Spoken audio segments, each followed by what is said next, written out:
Sebelum saya memulai sambutan ini, saya minta satu kursi lagi. Saya lihat tadi pimpinan KPK, Pak Alex, silahkan ke depan, Pak.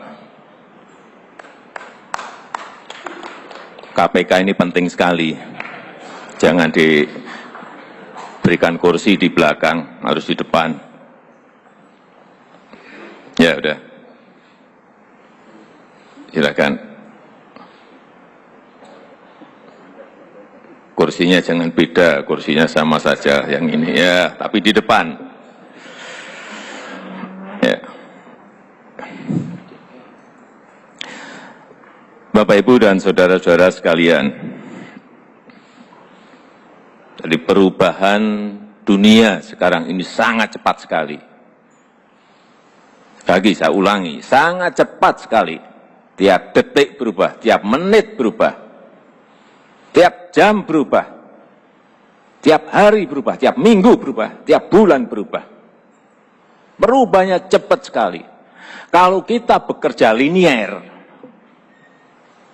kalau kita bekerja rutinitas, ditinggal kita. Pasti ditinggal. Kerja kita monoton, ditinggal kita.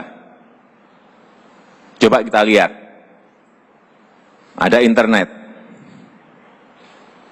Kita banyak yang baru belajar apa itu internet. Sudah berubah, ganti mobile internet. Mobile internet kita baru apa sih mobile internet? Ganti lagi artificial intelligence, mesin cerdas. Apa ini? Kita belum rampung belajar satu sudah berubah ke yang lain. Inilah yang saya katakan, sering saya katakan, perubahan dunia yang cepat sekali karena teknologi. Jadi kalau kita masih berkutat rutinitas ini, itu, ini, ditinggal, sudah ditinggal kita. Saya ingin ingatkan pada Bapak, Ibu, dan saudara-saudara semuanya. Coba kita lihat Elon Musk berbicara masalah Tesla, mobil fantastik masa depan.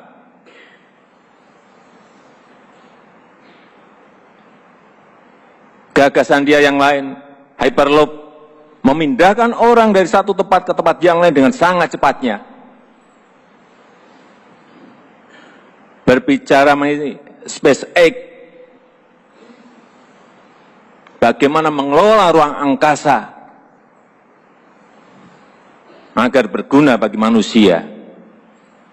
Kita masih berkutat hal-hal yang tidak produktif. Urusan demo, urusan fitnah, urusan hujat-menghujat yang tidak produktif dan selalu ini negatif. Kita selalu mengembangkan negatif thinking kita terhadap yang lain, seudon terhadap yang lain.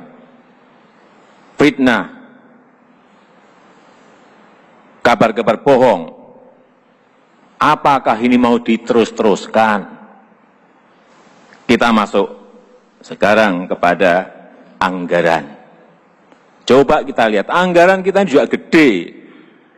Tapi kalau nggak tepat sasaran, dia tidak akan merubah apa-apa. Kalau anggaran itu hanya basa-basi, asal bisa menyajikan SPJ, kemudian beres sudah. Nggak tahu kita outputnya apa, nggak tahu kita outcome-nya apa. Kapan negara ini akan mau maju? Kita harus sadar semuanya. Dulu banyak yang belajar kepada kita. Malaysia, dulu guru belajar pada kita, kita ngirim guru ke sana. Sekarang kita sudah kalah.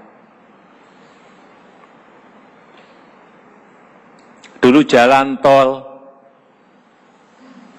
negara lain tahun 70-an, Jagorawi itu menjadi contoh negara-negara yang lain. Kita 40 tahun hanya bisa membangun 780 kilo.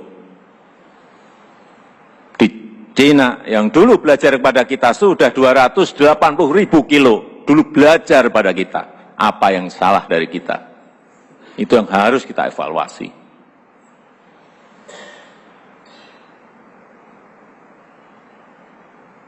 Saya kaget dulu PT PAL tahun 72 dibuka.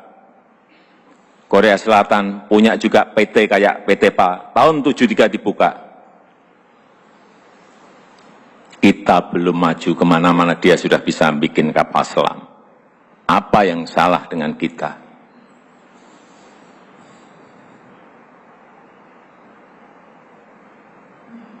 Hal-hal seperti ini yang akan saya ingatkan kepada siapapun, bahwa kita sekarang harus merubah pola pikir kita, etos kerja kita, disiplin kita, kalau kita tidak mau ditinggal oleh negara yang lain. Kembali lagi ke anggaran. Infrastruktur coba. 2015 di PU saja 119 triliun. 2015, 2016 98 triliun. 2017 103 triliun. Itu infrastruktur hanya di PU.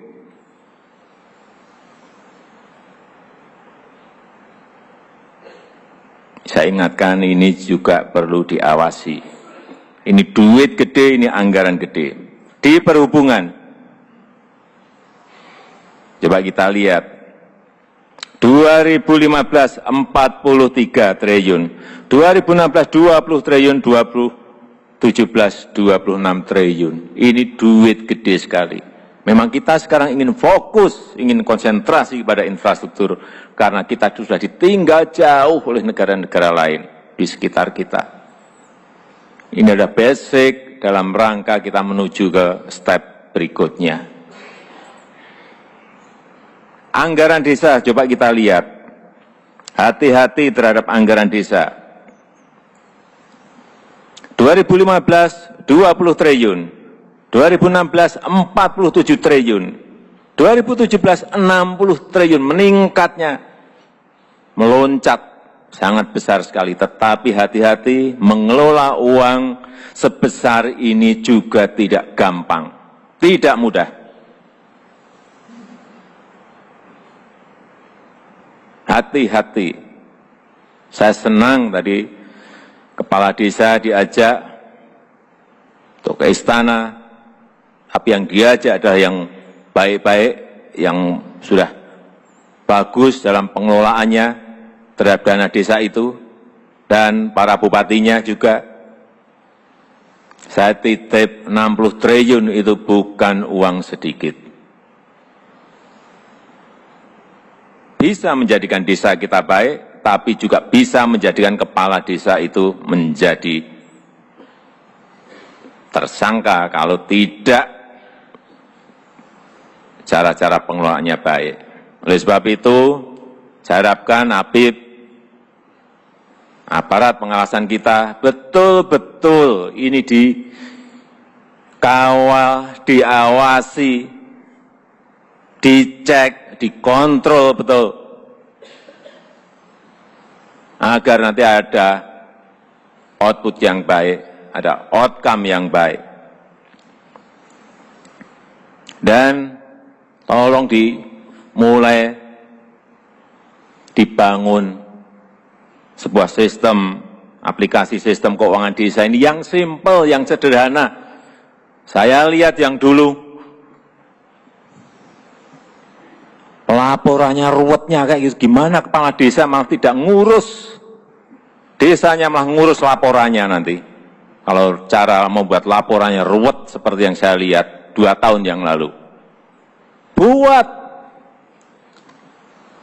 aplikasi tata kelola keuangan desa yang simpel, yang sederhana, sehingga cepat, gampang buatnya.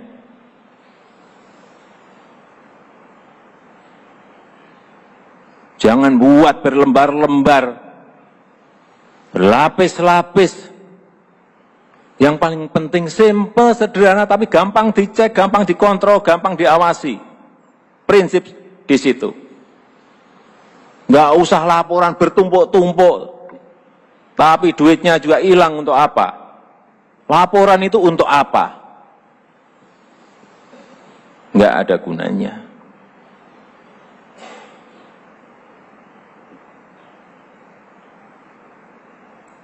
Sekali lagi, aplikasi sistem keuangan desa ini sangat penting sekali untuk segera diimplementasikan.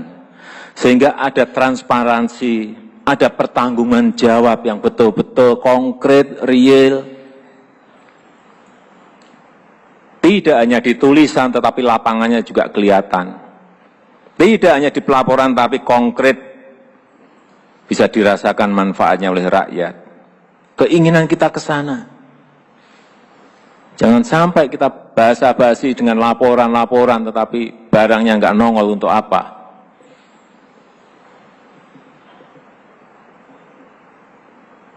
Sekali lagi, saya ingin ini kepada semua menteri, sudah saya sampaikan, orientasi kita jangan orientasi prosedur. Harus berubah orientasi kita, ada orientasi hasil. Orientasi hasil. Saya sudah perintahkan ke Menteri Keuangan juga masalah SPJ yang dulunya ruwet sampai berapa Bu Menteri? 40 berapa? 44 apa itu? 44 laporan. Juknisnya berapa? 98. Apa-apaan ini? Semua dinas, semua desa, semua kementerian tiap hari lembur bukan untuk kerja tapi ngurusi SPJ. Saya sampaikan nggak mau saya berbelit-belit seperti itu. Dan Bu Menteri langsung respon. Sekarang udah berapa sih? 44, sekarang jadi 2. Bu Menteri beri tepuk tangan dong.